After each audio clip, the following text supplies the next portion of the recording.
kan le lain ka to na ka chau lo wal lung lian lo asrangin mo ka di do lai mangai na ai ro sung thang ilo ni mo ka leng her mo ka chan tur don lo hian a thawal dang min chai san ka tuar thiam lo Itling zo nghe ye mangai na transfer tiam ngang ngang at sa partin lor at piang to lo at haleng dang tersela patersela ro kay zong nghe kaliam ta nghe mang cha mai le an soyan sil mangai na zaleng zinga inga ber inin kot alung tumpo nang chuan I mangai thei veka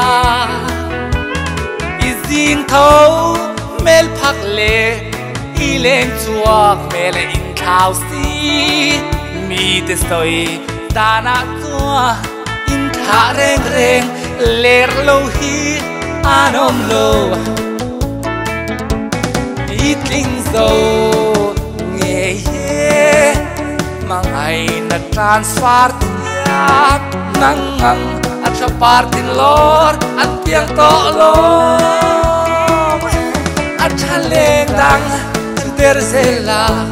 patersela ro kay zong nghe kaliam ta nghe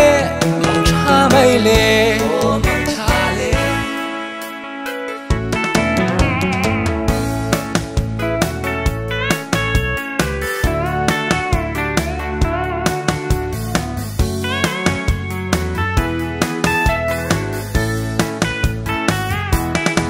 an soyan sil mangai na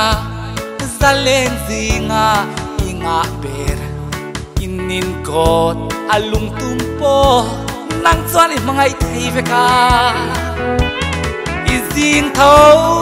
mel phak le I leng chuak mel in thau si mi te stoi dana tua in tha reng reng ler lo hi anom lo Itling zo nghe ye mangai na transfer tiam ngang ngang at sa partin lor at piang to lo at haleng dang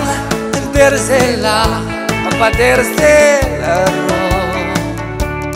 kay zong nghe kaliam ta nghe mang cha mai le